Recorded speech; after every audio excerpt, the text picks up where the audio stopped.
Welcome, everyone. I could not be more excited to welcome Professor Emma Heaney to the New School.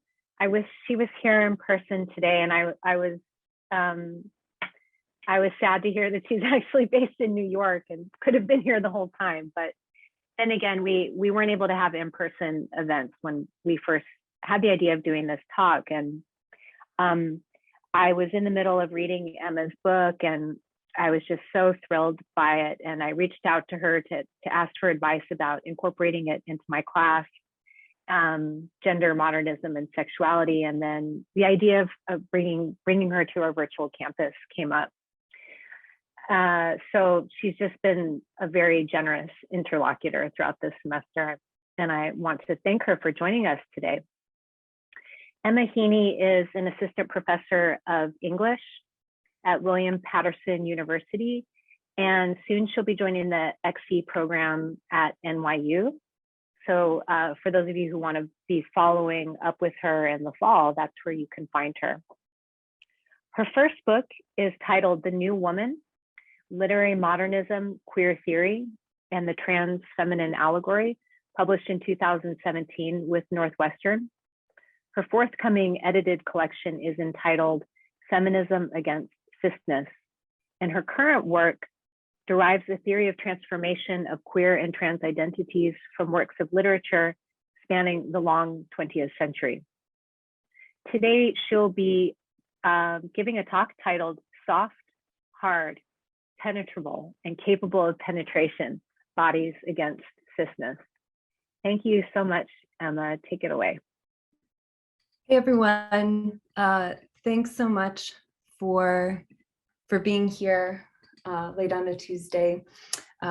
So yeah, I'm just going to get started here. Slides look good, Julie? So, everything looks perfect. Awesome. Especially with the black turtleneck. Into it.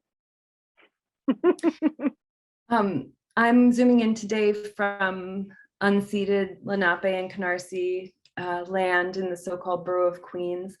Thanks everyone for signing on, and to Professors Naplin and Work for arranging my visit. My talk today offers a theory derived from the fact that assigned sex does not determine whose intellect will be taken seriously, how sexed solidarities will be ordered, who will be subject to rape or expected to do all the housework. In short, cisness does not determine who is a woman in this world. Assigned sex has simply never been the sole determinant of sex experience. Far from a new observation, this reality has been in plain sight and was gorgeously explored in the works of queer and trans literary modernism that Professor Naplin's students are studying, and that was the occasion for my invitation here today. But understanding this obvious but obfuscated fact that assigned sex does not determine sexed experience requires a theory of sexual difference without cisness, which is what I offer. We begin in 1970 with two best friends talking across a kitchen table in New York City. These friends are 19-year-old Sylvia Rivera and 26-year-old Marsha P. Johnson. They'll go on to found the Trans Liberation Project Star House and become two of the most famous trans women in history. Today, they have gathered to be interviewed by the journalist Liza Cohen for a segment on the topic of cross-dressing on the radio station WBAI. Their conversation moves quickly from a dialogic exchange with Cohen, their interviewer, as the two subjects begin to speak to each other about their lives and commitments. Against the hiss of the radiator, Marsha P. Johnson speaks first. And if I was to marry a male, it would strictly be a gay male, because I don't care if a heterosexual man is a husband. They're too I can't think of the word, but it's too masculine for me. Too oppressive. Be more realistic about it. I could always talk like a woman. I could always act like a woman. I could always do things that women would do because I was raised by my mother. Like I could wash, I could iron, I could cook, I could sew. I can, That's very oppressive. Well, that's what they're good for doing. Ooh, stop. That's what women do. That's what my mother always did. Well, some women don't do that, but my mother was poor. She had to do it all herself. I, as a person, don't believe that a transvestite or a woman should do all the washing, do all the cooking, and do everything that was forced on by the bourgeois society and the establishment, that women have to do this. I don't believe in that. That's all a lot of baloney. If you have a lover or you have a friend that you really care for, you split everything down 50-50. If you don't feel like doing it, you just don't do it. Let him do it. Because this is what we're all trying to get across. Men are oppressive. They just oppress you in all different ways. Rivera and Johnson's exchange is, in a sense, an orthodox instance of consciousness raising. Through open autobiographical storytelling, Johnson reflects on the household tasks that ground her identity as a woman. Rivera purports to correct her, saying that this definition is oppressive to her and the rest of us, raising Johnson's consciousness to the reality that she and other women are good for more than just domestic labors. But before Rivera's interjection, Johnson was already producing feminist analysis. All over the world, women were making the observation that womanhood itself is the social expression of reproductive labor. Black feminists and working class women pointed out that this labor was distributed not evenly across all categories of women, but especially tasked to racialized and low-wage women, poor women, like Johnson's mother, thus producing not only a categorical womanhood, but a striated category of sex, produced through racialized and classed internal contradictions. The materialist feminist dialectic is alive in this exchange between Rivera and Johnson. Shared feminized labors are the necessary work of life-giving in Johnson's mother's home and beyond. In Rivera's analysis, the feminization of these labors is the dreadful and dehumanizing burden on which white supremacist bourgeois patriarchy is premised. Both seemingly opposed perspectives are true as simple statements. The analytical truth is their synthesis. To destroy patriarchy would be to free these, the only necessary labors, from their gendered and racialized character, to communize them. Be the world's efforts from the production of surplus value in bourgeoisie. This would mean the general recognition of the value of Johnson's mother's labors as the only real form of value, how we use the things of the world to make life. But if sex is only a question of the social categories that the uneven valuation of labors produce, then how to engage the knowledge that Johnson and Rivera make elsewhere when they describe the processes that they are helping their bodies to undergo through hormone therapy and planned surgeries?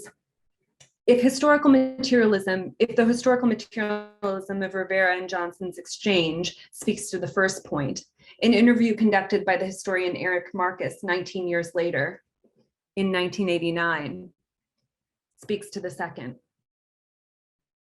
providing an equally essential materialist analysis of the body. Rivera tells her story of leaving her grandmother's house in the Bronx when she was 11, after finding her grandmother in tears because the neighborhood gossips were calling her a bato. The child found her way to Times Square, where she began to engage in survival sex work. Marcus queries her on whether she actually started engaging in sex work at the age of 11, and Rivera responds. You can sell anything out on the streets. You can sell men, young boys, and young women. There's always a customer out there, and they are the ones that are sick. I remember just going home and just scrubbing myself in a tub of hot water. Oh, these people touched me. I mean, it's sleaze. Even if they weren't old, they could have been young. The need that the child, Sylvia Rivera, felt to scrub her skin after sexual encounter provides a deep investigation of the material reality of sex. That is, if we understand sex, as I propose we do, as the embodied experience produced by the commingling of two kinds of social relations.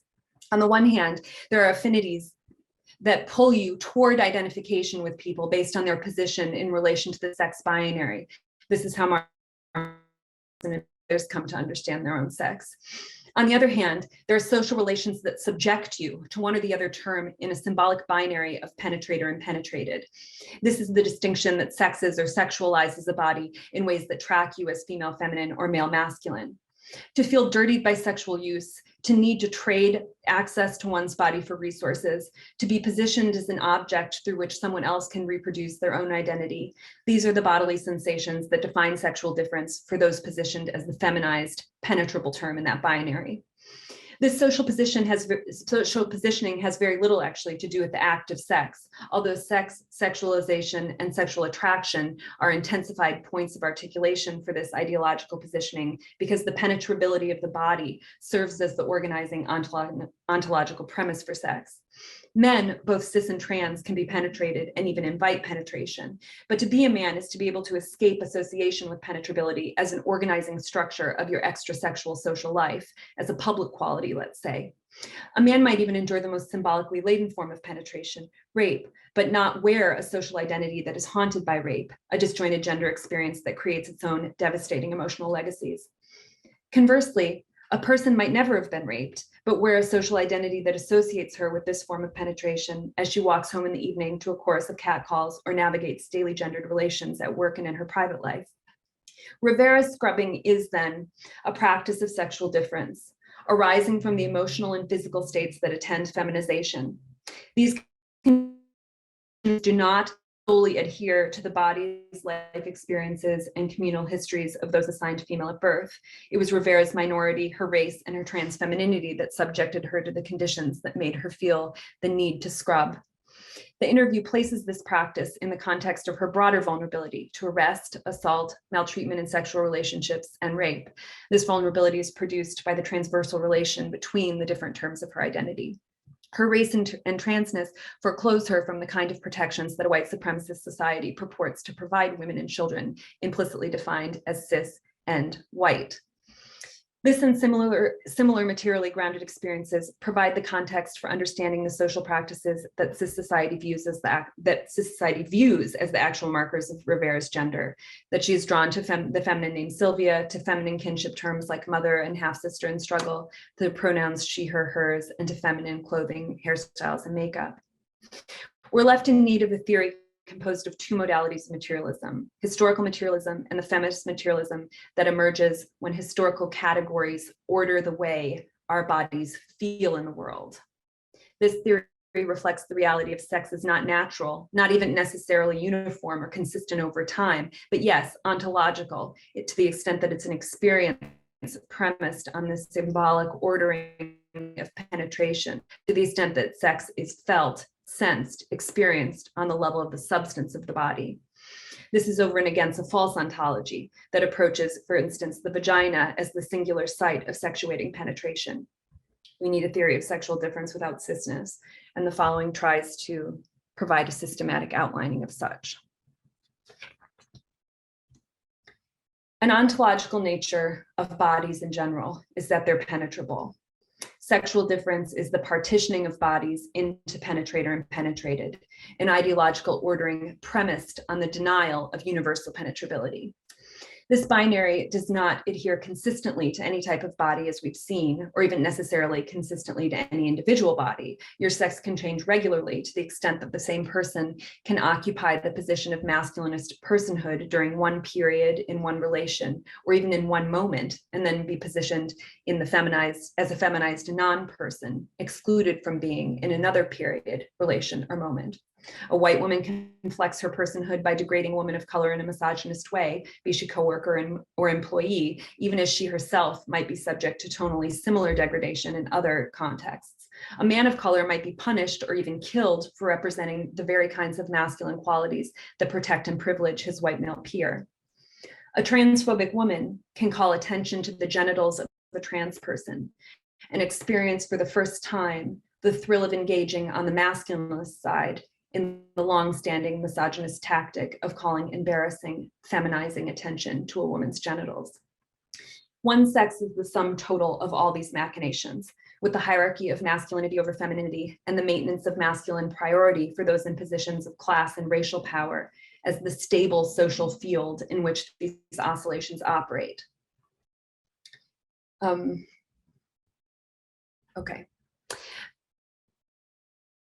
Accounting for the reality of these operations and the lives they ensnare requires the clear theoretical disarticulation of sexual difference from cisness. Sexual difference is the social organization of the supposedly biologically derived terms of the sex binary into a hierarchy of persons and qualities: masculine, male, active, cerebral, spiritual, agential, over feminine and female, passive, emotional, material, dependent. Cisness is the biologizing ideology that these social roles of sexual difference adhere to assigned sex based on the appearance of genitals at or via prenatal imaging technologies before birth. In other words, cisness is the idea that those identified as girls at birth are naturally inducted into the social expectation that sexual difference sets for the feminine, and likewise for boys with masculine. So as is clear from these definitions, both sexual difference and cisness are ideological constructs, but of different types. Sexual difference is an ideological construct that emerges from a material structure, as I've said. The terms of this difference have been established by their differential relation to money and exchange. The categories feminine, female is the social expression of the valuelessness of reproductive labor, cooking, cleaning, caring for children and elders, gestation and lactation, emotional care.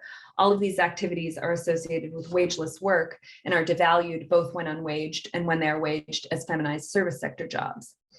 As I argue in The New Woman, transfemininity, in addition to emerging from this historical structure of reproductive labor, emerged from association with a particular form of waged reproductive labor, sex work. The persistent criminalization of this form of work sets it apart, and sets apart too the form of social life it produces from the category of cis womanhood. And this also has racial, class, and trans valences. This valuelessness then adheres in a more ideated form. The feminine, devalued materially, is ontologized as sexual penetrability. The availability of feminized people for degraded and degrading sexual penetration establishes a mutually reinforcing equation among penetrability, submission, and degradation. Cisness, in contrast, has no material basis of its own, only the one it attains via its imbrication in sexual difference. This may sound counterintuitive because the ideology's relation to the physical structures of the body produce the impression of a real structural basis in flesh, follicle, muscle, adipose deposit, and organ. But consider the following concrete material example. A vagina is a structure composed of skin, mucous membranes, muscle, and other tissues. Its functions are real, important, and require attention. Further, the possessor's relation to that structure is so laden with ideology that she might feel, even on the highly affecting level of sensation and bodily self-awareness, that this structure actually grounds her sex identity. In the negative, she may experience her vagina, for example, as the source of her body's vulnerability to rape. But we know that vaginas in themselves are no more vulnerable to or inviting of sexual assault than any other bodily structure that can be penetrated. We know this because people without vaginas are also vulnerable to rape, and disproportionately so, according to certain group-forming attributes. Trans women, racialized people, gay men whose gender expression communicates or is interpreted as feminine, incarcerated people, enslaved people, workers in a subordinate labor position, children, disabled people, people who are economically precarious and or experiencing homelessness, sex workers, gender nonconforming people. These are all populations disproportionately vulnerable to rape and not categorically defined by having vaginas. What is the quality that explains this disproportionate vulnerability across these vastly disparate social categories among people with all forms of genitals and combinations of secondary sexual characteristics? The answer to this question is the rapist's perception of their victim as actually, properly, or potentially socially positioned as powerless. This social positioning is then reinforced in its relation to the feminine through the use of the tactic of sexual assault with its historically produced relation to the feminine. That is to say, the production of disproportionate vulnerability to assault is the rapist's reinforcement and reproduction of the ideology of sexual difference. This social positioning has defined the category woman historically, but its effects have never been limited to those assigned female at birth, those who identify as women, or even those socially recognized as women. The qualities that position an individual in this structural relation to their rapist might have nothing to do with assigned sex or even gender, as the history of racialized gender violence in the United States makes plain. An enslaved person's vulnerability, for instance, was produced by an ideology of anti-Blackness and the white supremacist legal, cultural, and political structures that allowed and administered slavery. The claim here is precisely not that enslaved people experienced routinized sexual assault because slavery positioned enslaved people as women. Such a claim would preserve a distinction between women and the enslaved, naturalizing womanhood as whiteness and obscuring the point altogether. Rather, the claim is that sexual difference itself, the ability to withhold power based on a perceived or enforced relation to the feminine, can operate as a racializing tactic. Likewise, in the case of Black women's experiences under the conditions of chattel slavery and in its afterlives, the foreclosure from feminization, the enforcement of conditions and punishments that among whites are reserved for men, was also a constitutive sexuating operation of racialization. Far from being a new observation, this point is made in the primary literature of the experience of enslavement in the American chattel system and the theoretical articulations of scholars that stem from that history. And at this point in the larger piece from which this talk is excerpted, I talk about one of the two or three most famous slave narratives by a woman, Harriet Jacobs' Incidents in the Life of the Slave Girl from 1861, in which she, despite her deep disinclination to do so, describes her own experiences of routinized sexual violence under the condition of enslavement, and talks about the way that sexual violence orders the scene of slavery for other girls and women. And then about 3/4 of the way through the text, she mentions a friend of hers, Luke, who is a man who also experiences routinized sexual assault from his enslaver.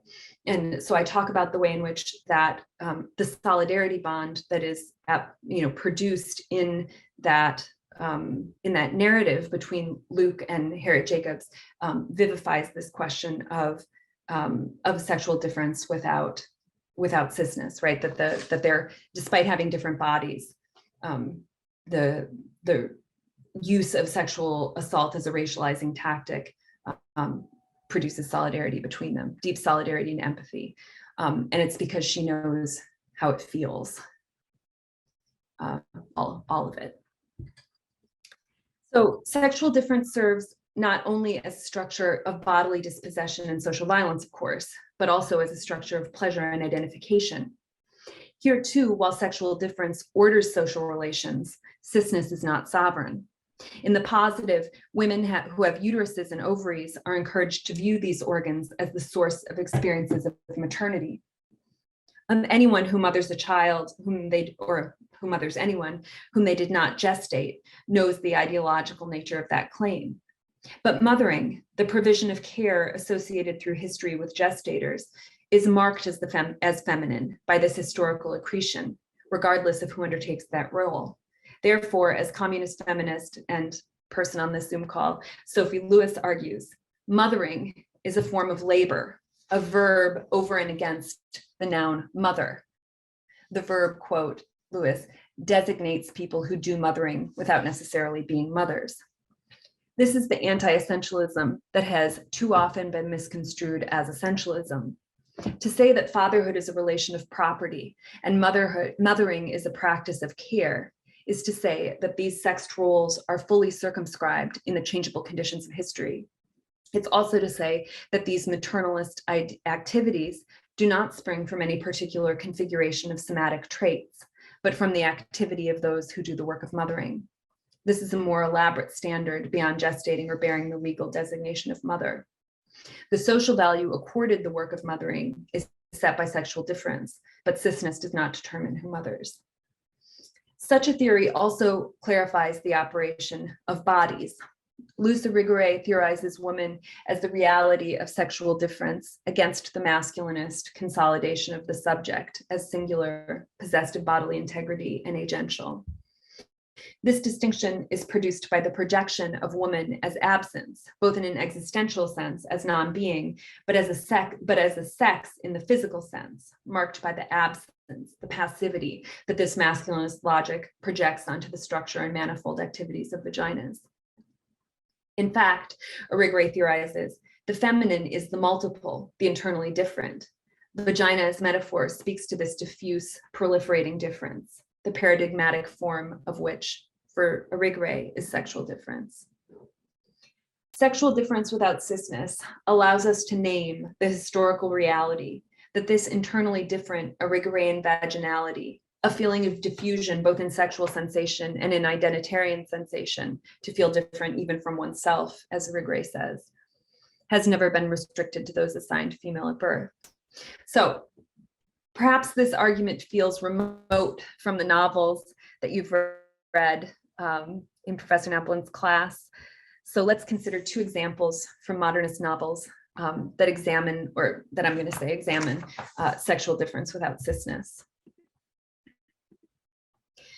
So in my chapter on Knightwood and the New Woman that I think students have read or looked at part of anyway, I said that Gina Barnes installs transfemininity in her novel Knightwood to affirm the constitutive relation that Freud posits between bodily suffering and womanhood, or in the terms of today's talk, to showcase the constitutive relation between the category woman and penetrability. And I still think that's what Barnes is doing. But these days, I think the more profound accomplishment in Knightwood is that it reflects that queer and trans life historically have known the way that sexual difference orders our experiences while not grafting onto cisness. So let's revisit one of Dr. O'Connor's monologues to see what this means for those who haven't read Knightwood as recently as the students. I apologize. So we're on page 140 to 141 in the standard New Directions edition. So as students will remember, at this point in the novel, Nora has gone to visit Dr. O'Connor, the trans feminine character, to ask after why it feels like such unholy obliteration that she's been left by her lover, the invert Robin, right? So Nora is coming to Dr. O'Connor to ask. And Dr. O'Connor, replies with one of her characteristically long and rambling monologues. And in it, she tells the story of her body and of a moment of revelation when she goes to a church and exposes her genitals to God to ask after what they mean, what her genitals mean. Page 141 for those who have it, 140, 141. This is Dr. O'Connor. So I turned off and went down until I came to Sainte Marie, and I went forward, and there I was. All the candles were burning steadily for the troubles that people had entrusted to them, and I was almost alone, only in a far corner, an old peasant woman saying her beads. So I walked straight up to the box for the souls in purgatory, just to show that I was a true sinner in case there happened to be a Protestant around. I was trying to think which of my hands was the more blessed, because there's a box in the rasp pail that says, the hand you give with to the little sisters of the poor, that will be blessed all day. I gave it up, hoping it was my right hand. Kneeling in a dark corner, bending my head over and down, I spoke to Tiny O'Toole because it was his turn. I tried everything else. Tiny O'Toole is her genitals. There was nothing for it this time, but to make him face the mystery so it could see me as clear as it saw him. So then I whispered, what is this thing, Lord? And I began to cry. The tears went down like rain goes down on the world without touching the face of heaven. Suddenly I realized that it was the first time in my life my tears were strange to me because they just went straight forward out of my eyes. I was crying because I had to embarrass Tiny like that for the good it might do him. My left hand against the prie-dieu, and all the while Tiny O'Toole was lying in a swoon. I said, I've tried to seek and I only find. I said, it is I, my Lord, who knows there's beauty in any permanent mistake like me. Haven't I said so? But I said, I'm not able to stay permanent unless you help me, O Book of Concealment. C'est le plaisir qui me bouleverse. The rolling lion goes forth seeking his own fury. So tell me, what is permanent of me or him? And there I was in the empty, almost empty church, all the people's troubles flittering by and little lights all over the place. And I said, this would be a fine world, Lord, if we could get everybody out of it. And there I was holding Tiny, bending over and crying, asking the question until I forgot and went on crying. And I put Tiny away then like a ruined bird and went out of the place and walked looking at the stars that were twinkling. And I said, have I been simple like an animal god, or have I been thinking?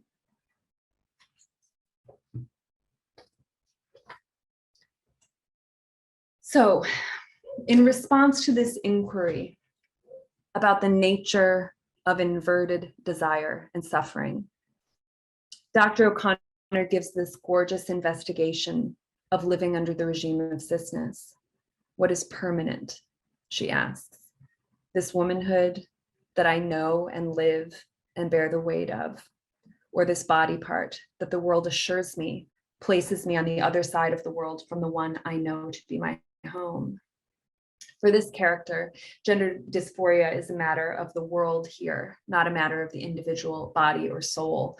And the way that, Barnes addresses genitals, right? The ruined bird of the soft genitals of Dr. O'Connor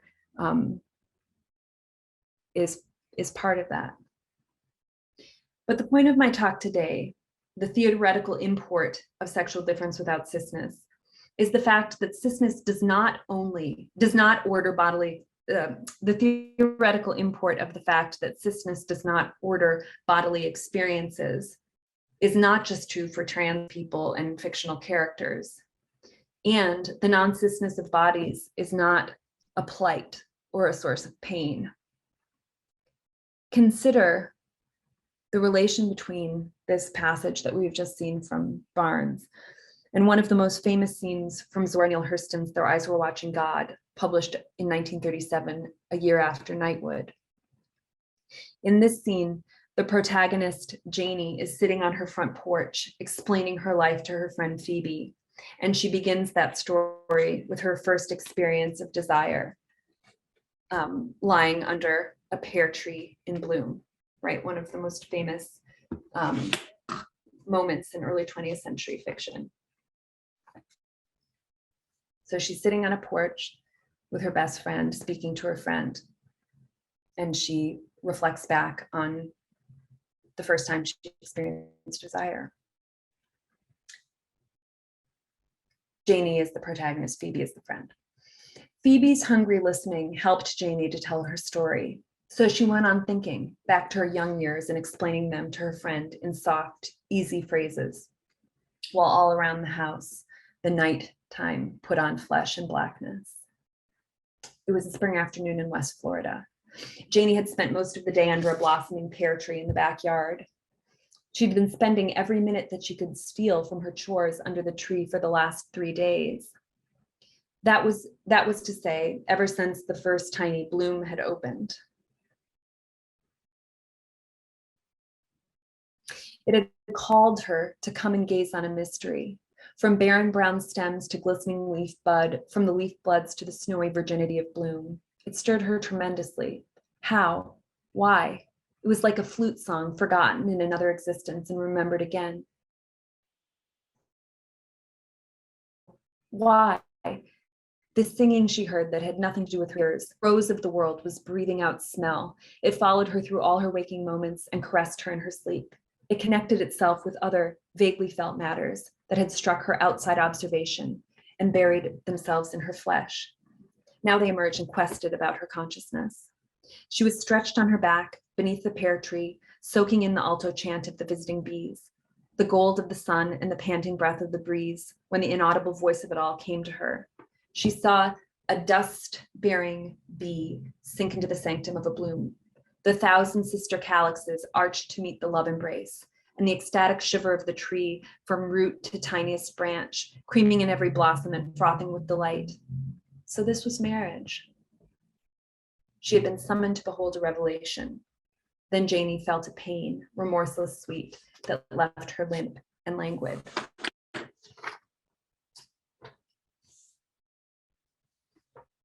Hurston's language here proposes active vaginality, The vaginal calyxes arch to meet the pollen-bearing bee. Notice the activity of the penetrated who are creaming and frothing.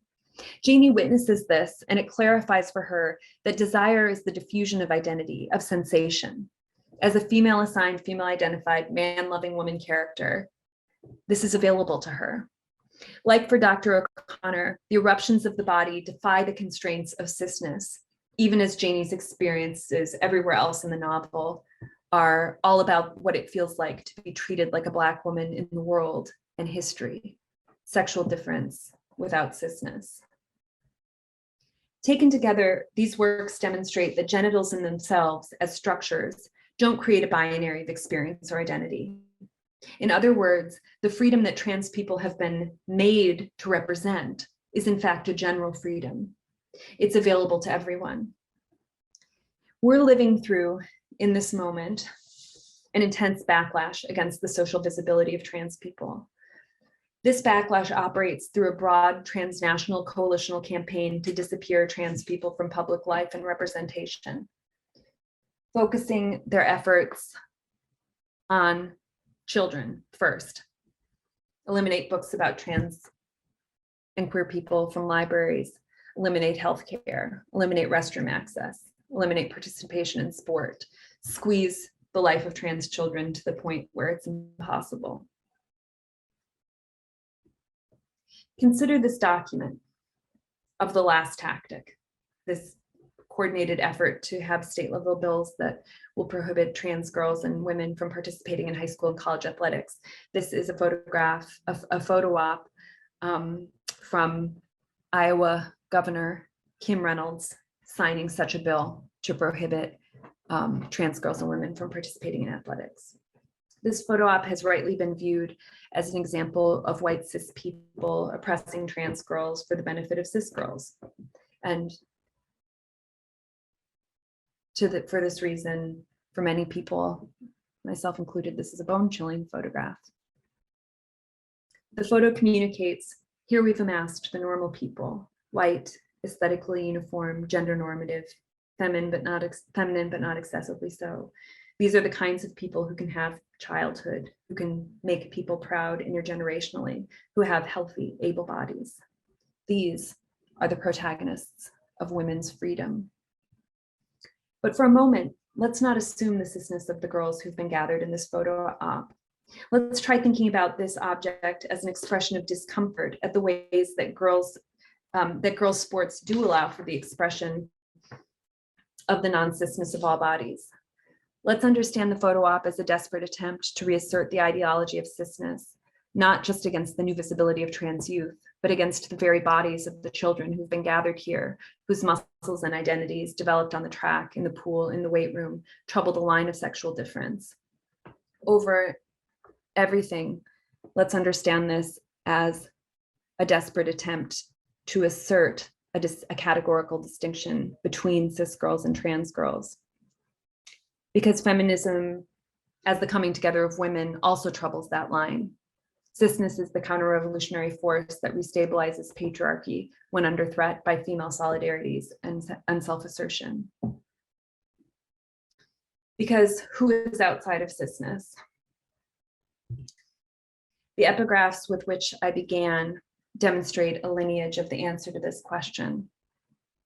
Kathy Cohen's seminal essay, Punks, Bulldaggers, and Welfare Queens, lays out by simply looking around at the real conditions of history in her present, that heterosexuality is a structure of minority rule and not actually a lived social norm for most people.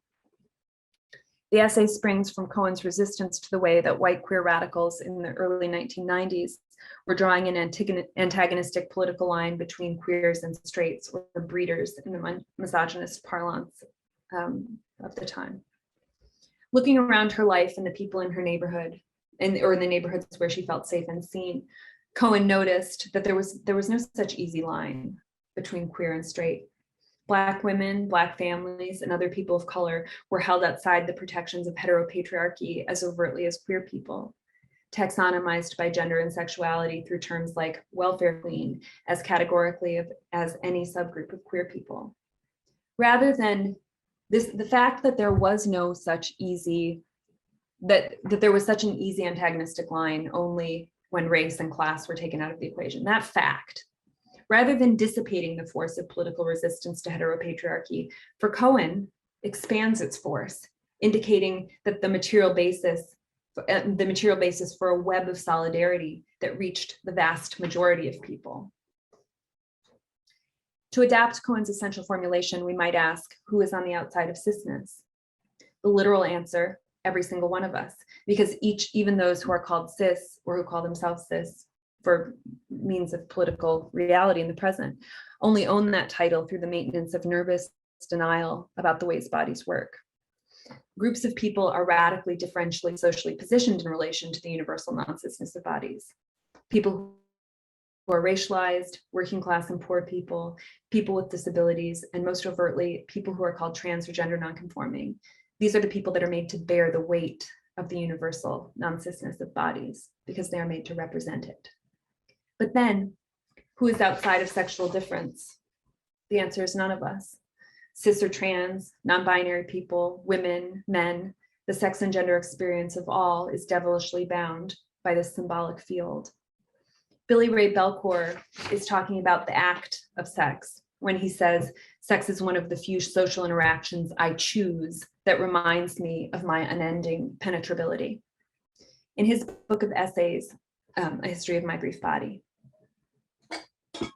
right here, and it's wonderful. Belcour, so he's talking about sex when he says, the act of sex, but the experience of sexed embodiment is also, and relatedly, a reminder of our unending penetrability. Belcour, like Irigaray, like Hurston, model embrasure of that unending penetrability of bodies as the only true resistance to a historical formation, patriarchy, that renders the penetrable person expendable or non-existent. Belcour's beautiful sentence begins with sex and ends with penetrability.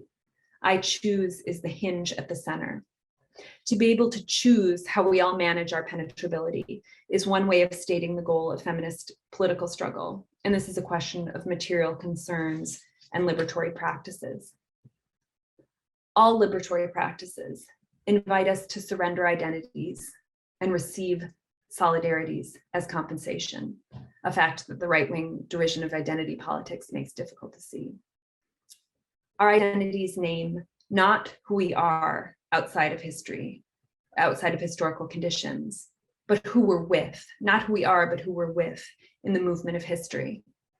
To reiterate, liberatory practices show us that we are doing things in history rather than being things outside of it. Feminism is one such liberatory practice. The point of feminism is not to catalog the suffering of the feminized, it's to end it. The point of feminism is not to police the border established by sexual difference in service of patriarchy, it's to abolish it, not by snapping our fingers and not by suggesting that individual identities can amass to eliminate the brutal force of these categories in the world as it is. Doing things separately together as women, as feminized people, as trans people, and then through solidarity bonds, doing things together among and through these overlapping groups.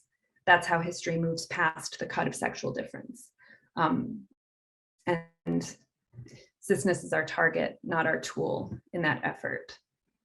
Thanks, that's what I've got.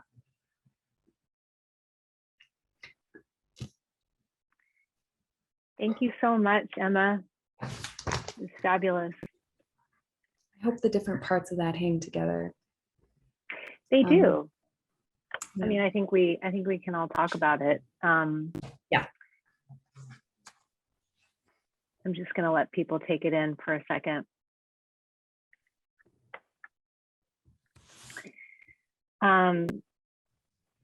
Having just finished reading your chapter on Nightwood, and I mean, your book was a very powerful revelation for me, particularly because of, what you describe as the trans feminine allegory that you trace through so many of the canonical texts, not just literary, but philosophical, and the way the trans body functions in allegorical ways,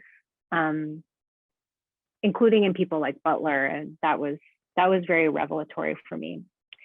And something that I wanted to ask you about, and this is a lingering question for me, especially as your talk mounted towards its conclusion.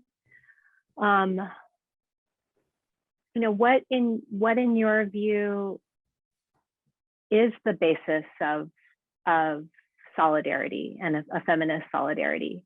When we were discussing your Nightwood chapter last week, one of the questions that was lingering in our minds is that for Juna Barnes, the catalog of suffering does seem to be the basis of solidarity, that ultimately she thinks the 0 degree of the feminine is plight, is suffering, and that it can be located in cis and trans bodies. And then we found ourselves wondering how you felt about that location of the 0 degree in this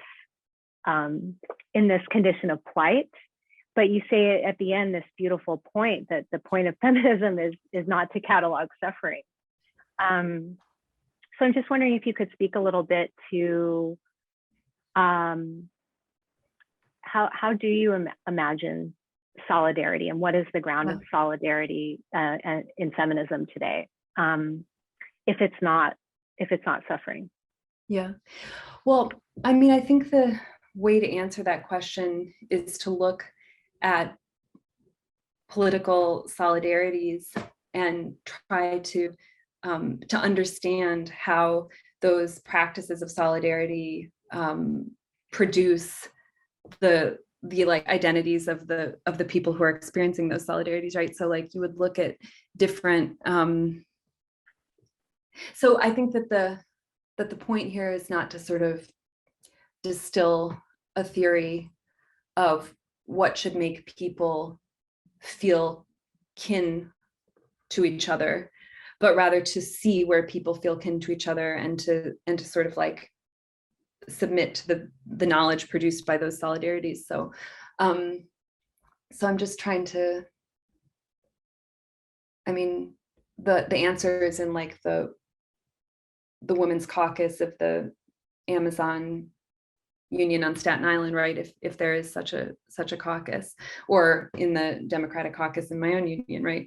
Which is, you know, talking about the fact that everybody used to share an office, and there didn't used to be any place for people to go to pump breast milk out of their breasts. So they had to go into the bathroom, which is a very, very uncomfortable thing because you're very worried about bacterial contamination when you're doing that. So yeah, and to see what sort of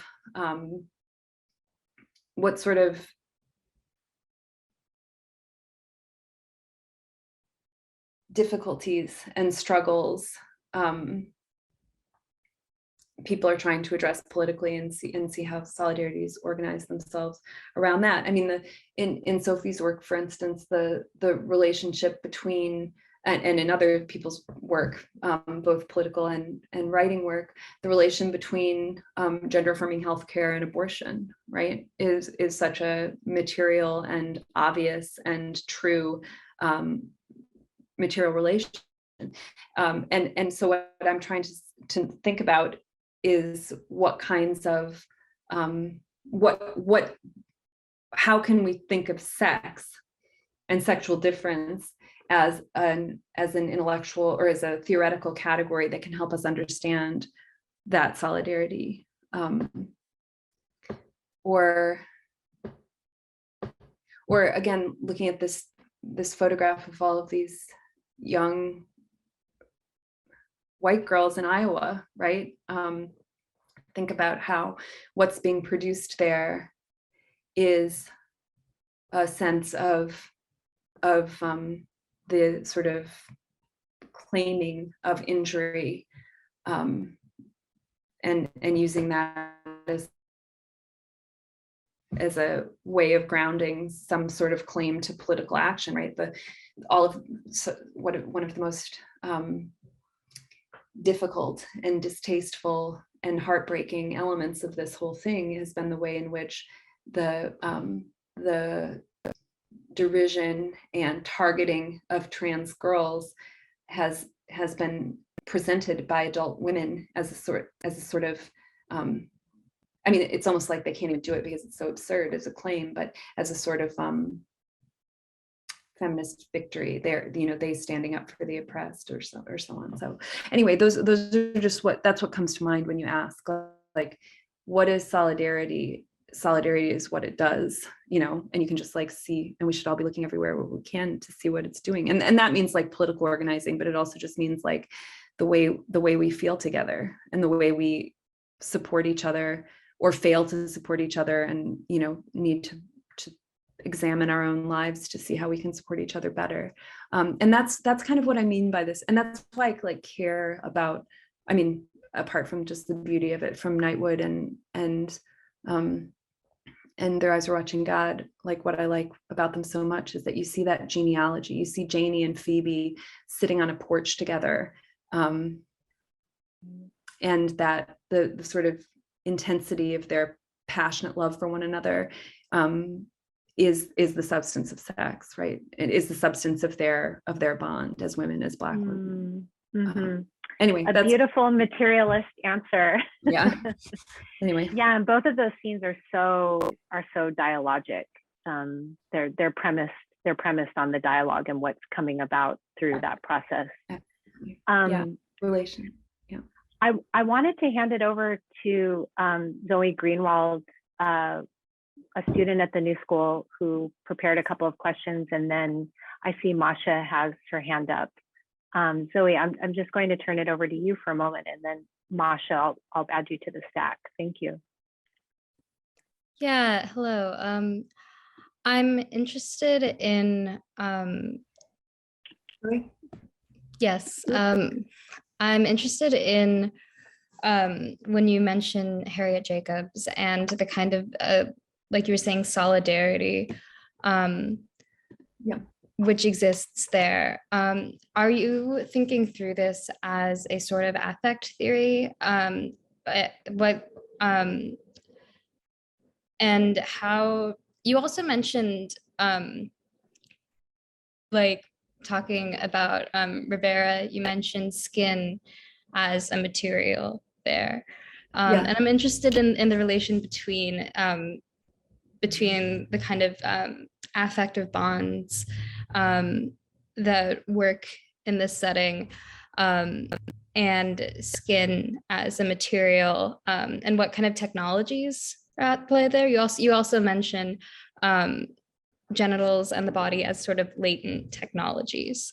So I'm interested in the relationship between the material of the body there and these kind of collective effectual bonds. If you could speak a little bit more to that.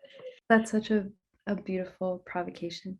I'm not very versed in affect theory, but like probably, and you can tell me probably, in all of these instances, the writings, or the, in the case of Rivera and Johnson at the beginning, what is striking to me, what threads through all of them, is the way that emotion animates the material structures of the body, through the blush, through the leaning forward, toward your friend, and all that. And I think like that's, it really is, I do have to sort of like figure out how to know about that, because what I'm saying is that a breast or a uterus or a penis or whatever is literally a material object, right? And it's the experience of like possessing one or desiring to have one, is all about the way in which affect animates these objects, and so in the case of Jacobs, for instance, you just, throughout the text, in these agonizing descriptions of sexual assault, She is, through the technology of writing, she's both, really conveying the depth of the bodily disaster that she's experienced, right? And also sort of throughout sort of allowing herself the dignity of, through the sort of veil of language, the dignity to not tell everything exactly. She pulls back. I don't know if you've read the text, Zoe, but she's always pulling back. And so that sort of like dreadful necessity that of the position she's in, of having to like both tell and not tell, is like, so, and that has everything to do with feelings, with how it feels.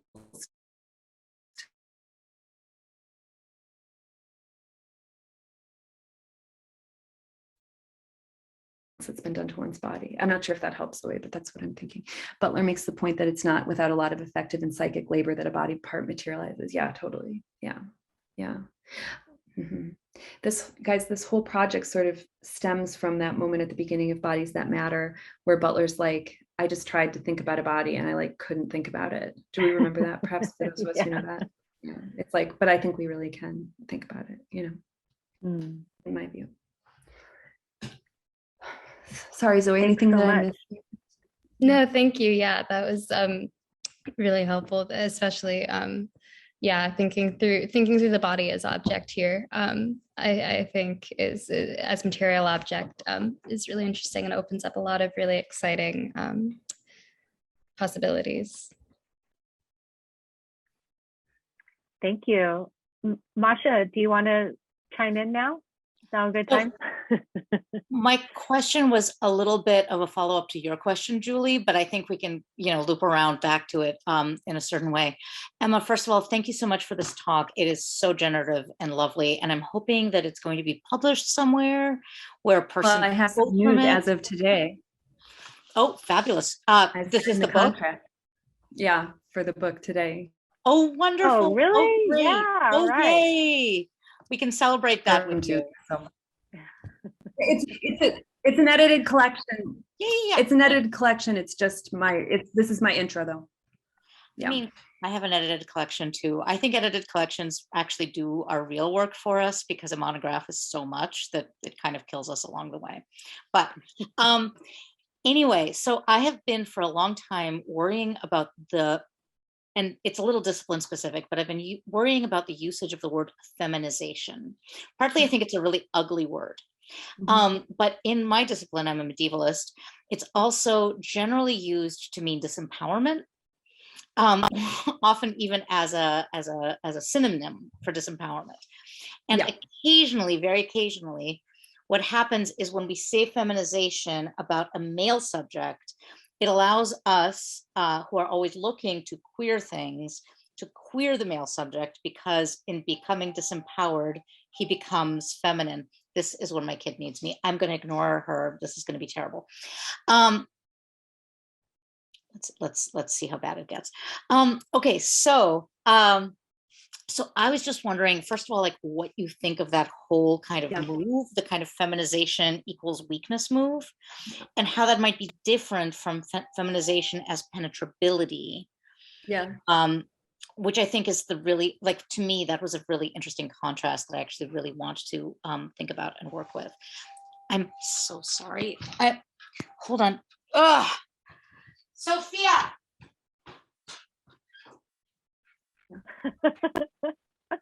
Oops.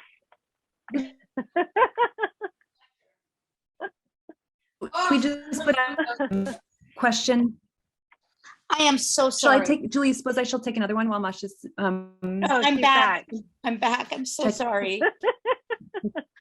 okay. So embarrassing. I'm so sorry, you guys. So yeah, I wanted to ask about feminization and penetration, penetrability and weakness, and what it would mean to use your framework to think about the work of queering not necessarily queer subjects that we want to make queer as part of sort of understanding their, I don't know.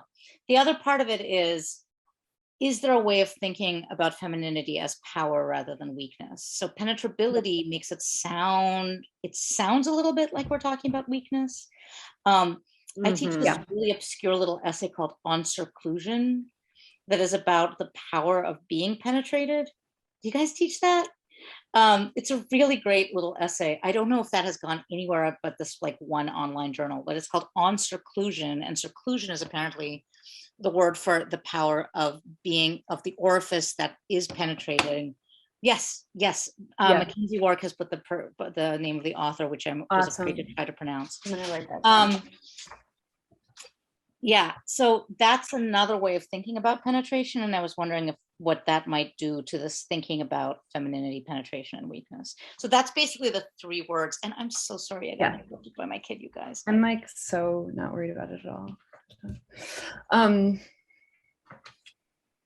So I think that like the answer to your question is the Zora Neale Hurston excerpt, and also a little bit what Barnes is doing, like what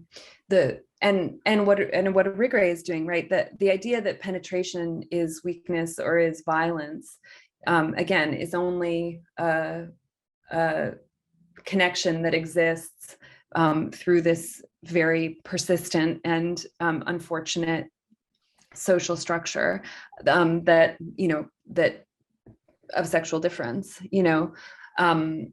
that distinguishes people based on their relation to this activity, right? And that's why, so I think that the way that you you can like speak about the way in which, and I'm not sure about the medieval context, like where this is coming up, but like you can speak, historically and currently about the way in which the sort of the act of feminization, feminizing someone, right, or a man, let's say, is a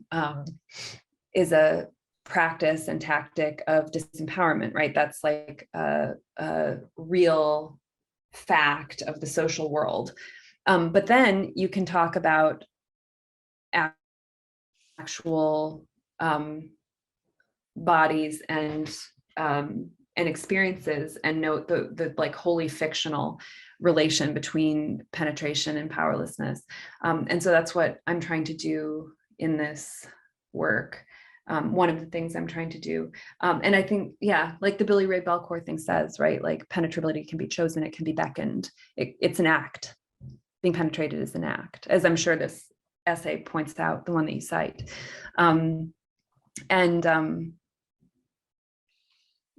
So I think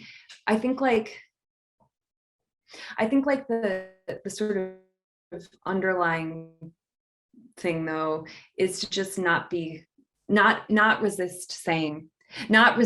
the equation between feminization and penetrability and powerlessness by saying, no, I'm not penetrable, I'm powerful, right? But rather by saying like penetrability is an act, is substance, is presence. Like, do you know what I mean, Masha? Like, I do. Yeah. Oh, we're having a little conversation about that on circlusion essay and how it needs to be everywhere, because I cannot tell you, it blows my students' minds so hard. Yeah, but I also think that it would be really useful, like in this conversation. Cool. I'm gonna check it out immediately. That's awesome.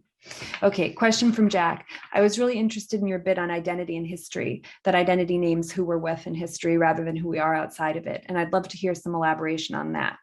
My main thing is, I was wondering if you relate this back to Hegel or have any opinions on Gillian Rose, which might relate to this. I got Love's work and have been reading it with my mom, as she has ovarian cancer and loves her writing. Oh, that's cool. So that's so cool. I haven't read the Rose, or I don't know. Yeah, I haven't read that. But I think in terms of like viewing this as a dialectical question, it's all about this like practice of recognition, and the way that this being with, requires recognition, mutual recognition. And so yeah, that's totally what I'm thinking of in that moment. Yeah, I don't know what else to say about that. But without subjugation.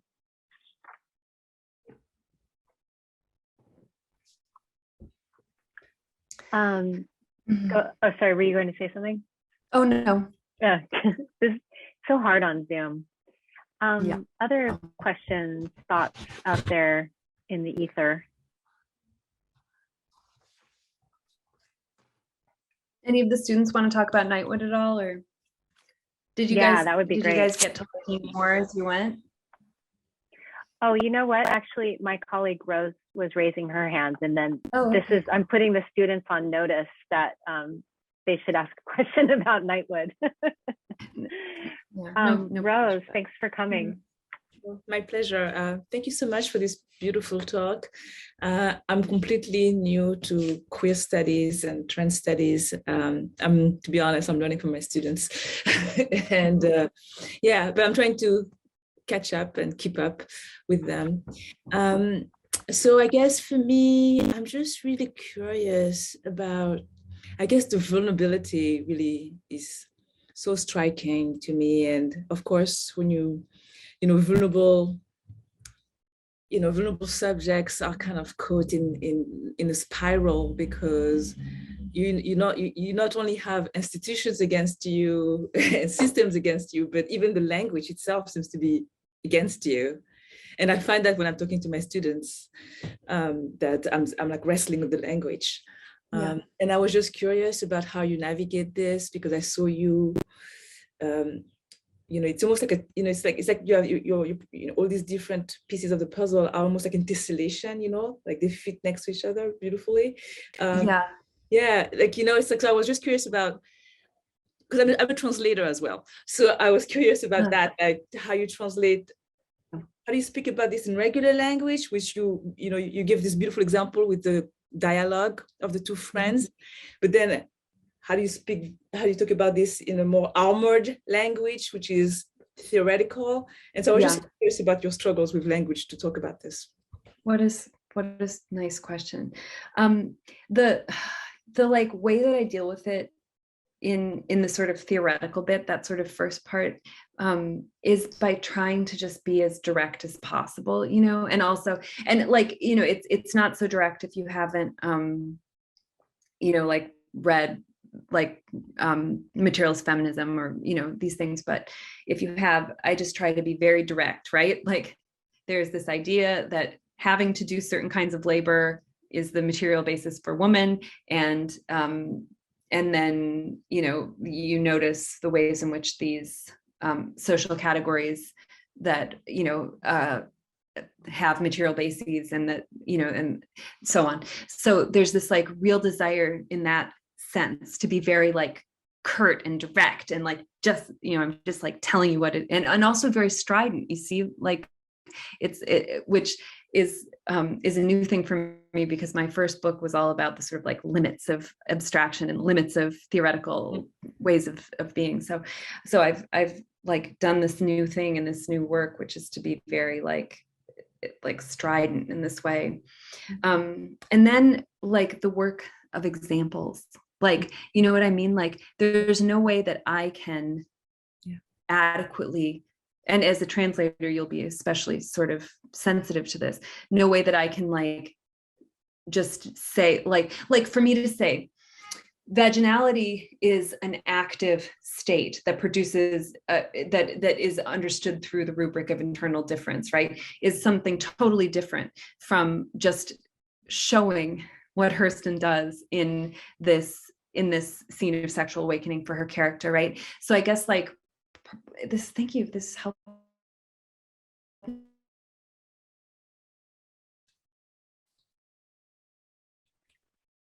Did we lose Emma? Is the theoretical argumentation.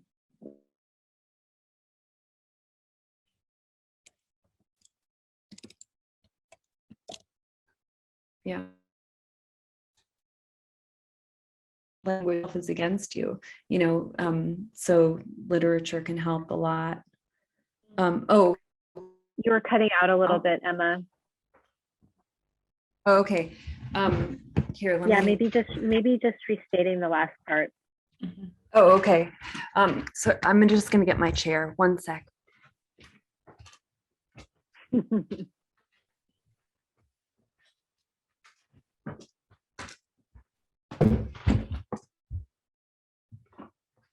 Is that better, guys? Yeah, that's better. Okay, cool. Yeah, literature has just been very, very helpful in providing something external to my theoretical argumentation that I can point to say more beautifully. And, you know, yeah. Are you, yeah, so that's. Yes, I'm literature. Uh, So I agree. yeah. Yeah, Butler has something nice about that. Well, Butler says something about how literature tugs you outside of your sort of theoretical ties that bind, you know? And I guess I feel that way too, but it's messy. Yeah. Which I think it's not systematic, yeah. Yeah. Which I think is the point, right? That humanity is messy. Yeah, right. And that makes sense too, because, you know, with my question, I was sort of asking you for what's the system of solidarity here? And you directed us right back to these passages, and you say, listen, something else is going on in these passages. They're dialogic. Just look at what's happening. Look at what's happening, and that gives you the answer.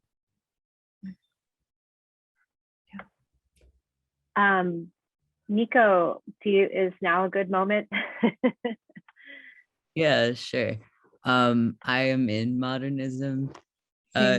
Yeah, and the whole title, I always switch words around, so I'm not going to like attempt to say the whole thing.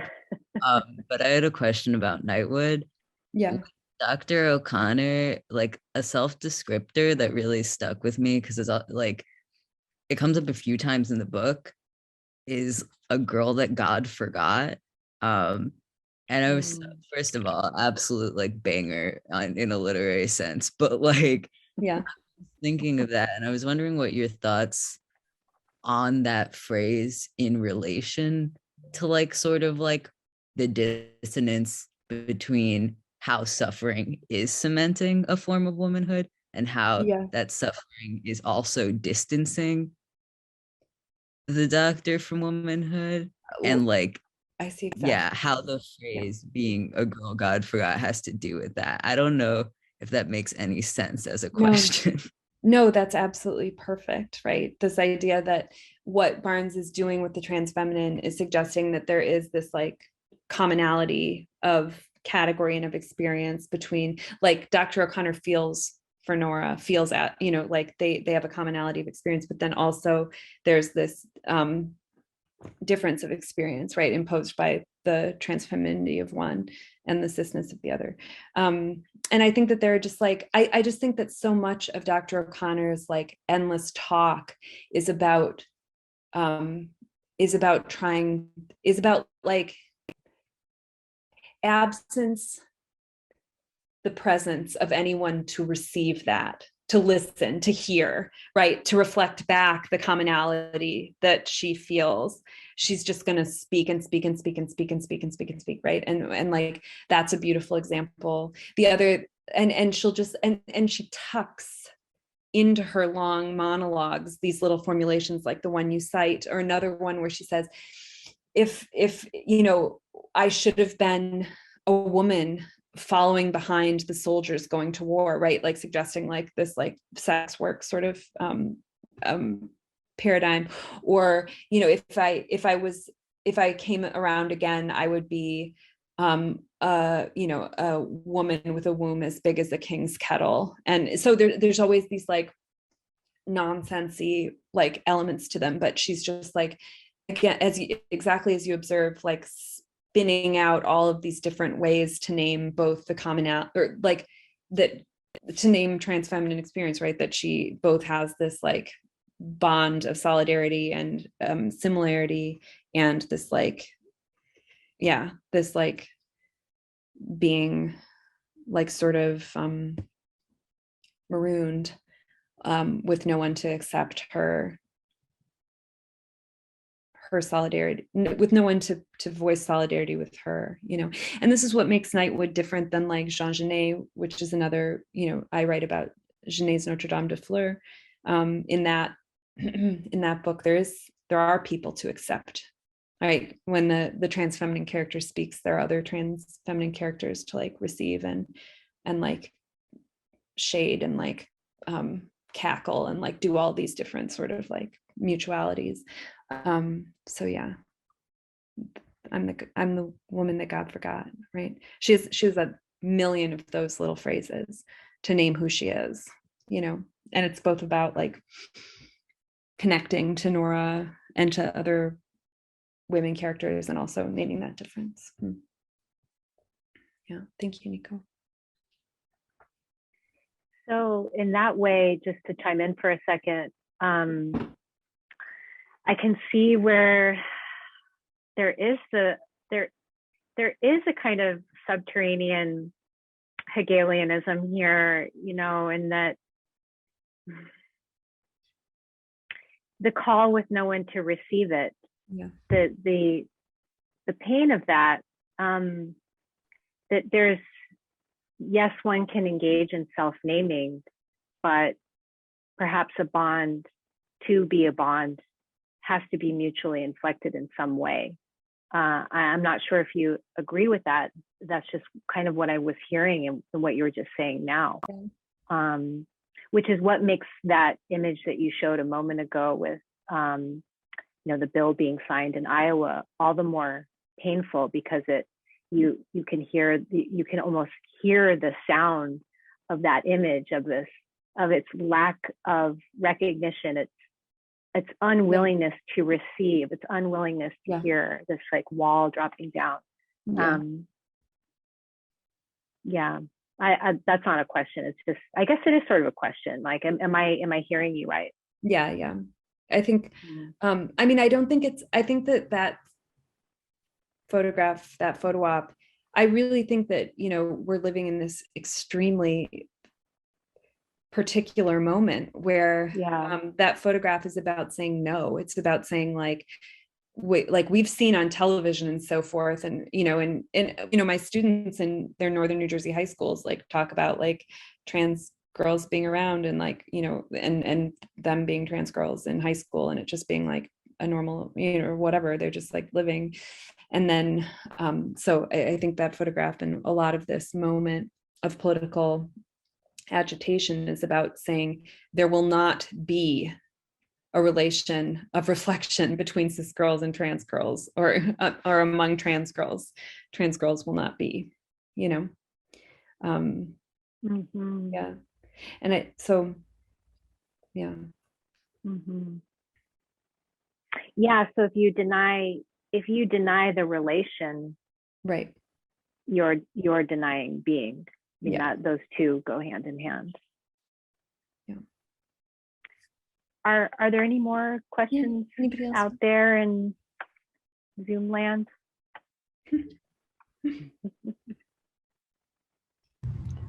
I have one. Yeah, thank you. So I was wondering, do you think that Juna Barnes was intentional in creating the character of the doctor as trans feminine? Well, agreed. So guys, we know, right, that that Dr. O'Connor, the character, was based on Barnes's close friend, Dan Mahoney, who was a trans feminine person. And sort of, you know, people even say there's this memoir, I can't remember the authors, but Memoir of Montparnasse is the name of it. And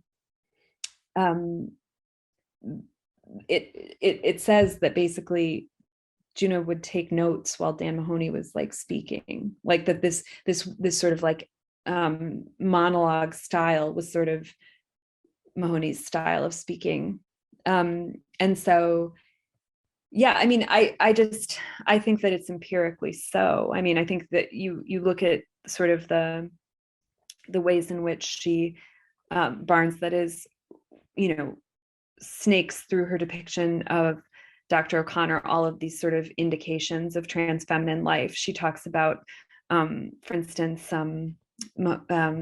O'Connor says that she wants to be a tuppenny upright, which is a sort of, a tuppenny upright is a name for a kind of sex worker who in London, I mean in England, who doesn't have a place to go with a client, and so will have sex standing up in a, you know, in an alley or wherever she can, and so she associates her, Dr. O'Connor associates herself with that practice, and so there are all of these ways that you know, so by affirming this sort of like knowledge of the tactics and ways and means of sex workers, Barnes does all of these things to underline the trans femininity of Dr. O'Connor, and again to sort of just reflect the way that trans feminine people were living and the sort of cultural forms that they were producing. Yeah, and in the modernist scholarship, you know, it was always like this idea of being a man trapped in a woman's body, and it's like, no, she was just like, I mean, she was both dealing with that sort of as a power, a structure of power, but then dealing with the content of trans feminine life more so than the idea produced by sexology or produced, you know, conceptually. Yeah. Question in the audience. If all of us are on the outside of cisness, could you say more about dissociation or dysphoria as a general negative condition through which one has to pass? Well, I'm a little reticent to, I'm grateful for the question. I'm a little reticent to like speak to make any sort of like claim about dysphoria or like what dysphoria is, or how I understand it. Or like, I just, could you say more about dissociation or dysphoria? Oh, as a general negative condition through which one has to pass.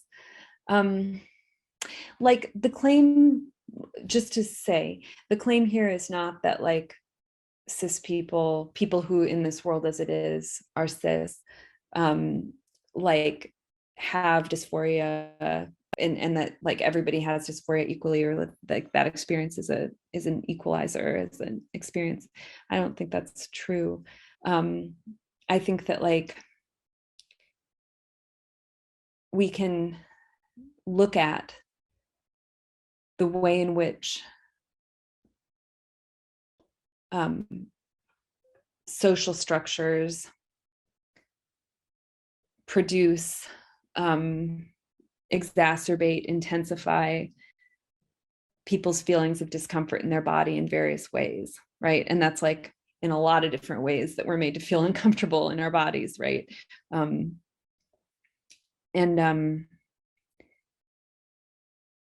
we can think of the ways that people attain ease in their bodies by in various ways, and think about.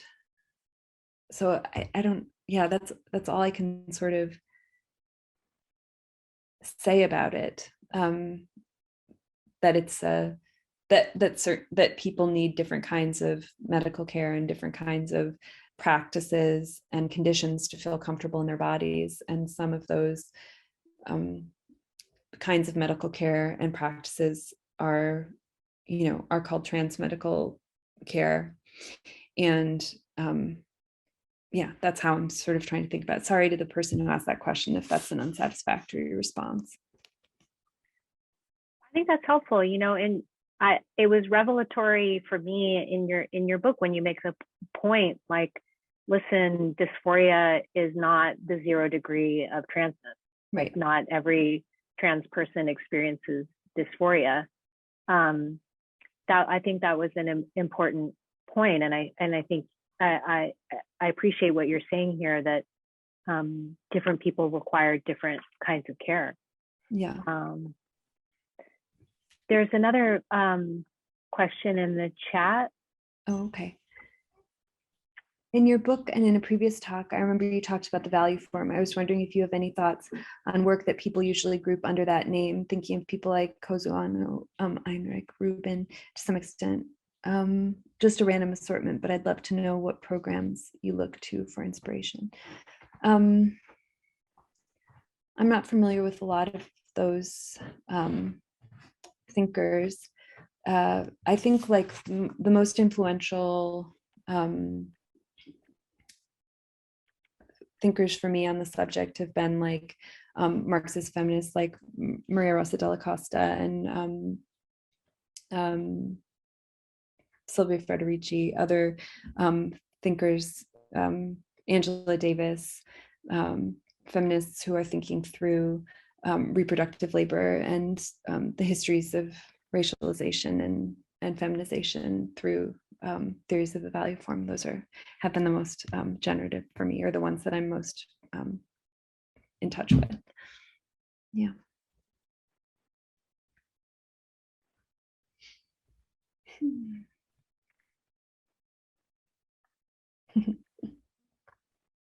We're nearing our time, but I was wondering if you have energy for another question from me.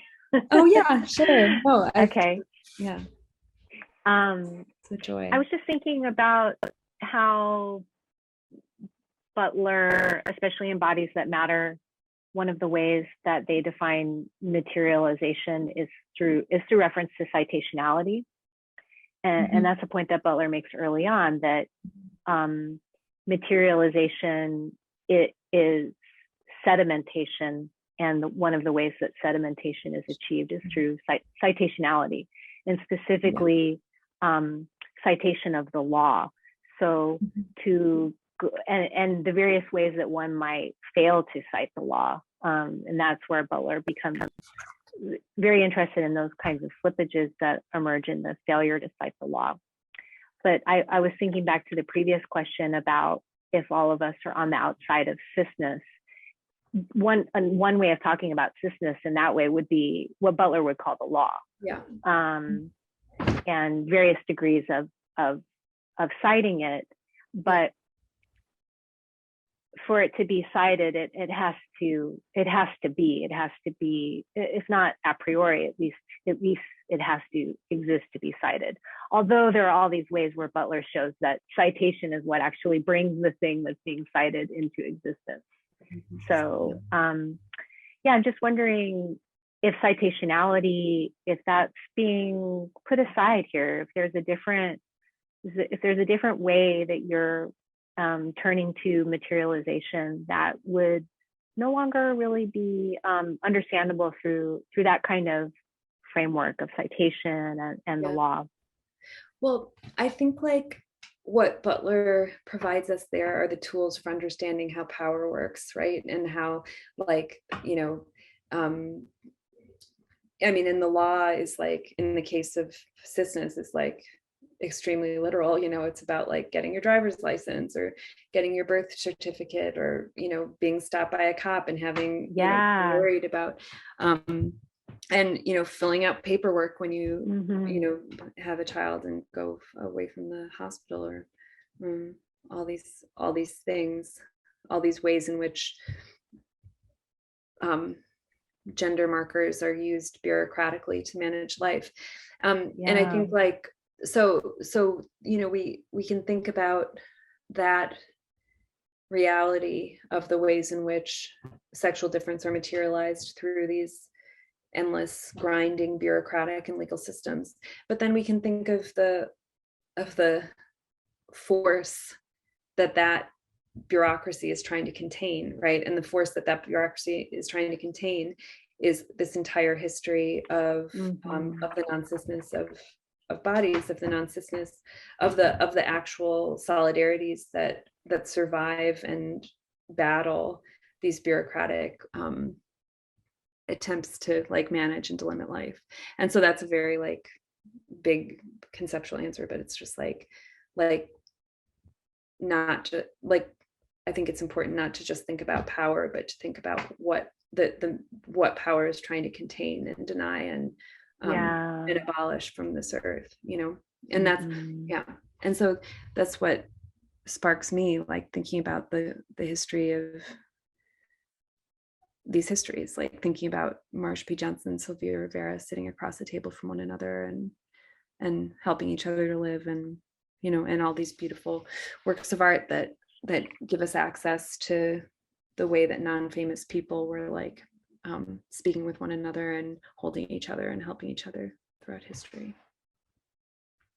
I do think that there's a beautiful latent theory of dialogue happening, because each of the three scenes you gave were just beautiful examples of dialogue and, like you say, helping each other to live and holding. I think there's really something there, even though it was kind of an aside. I just want to point it out. Are there any more questions? Any other comments?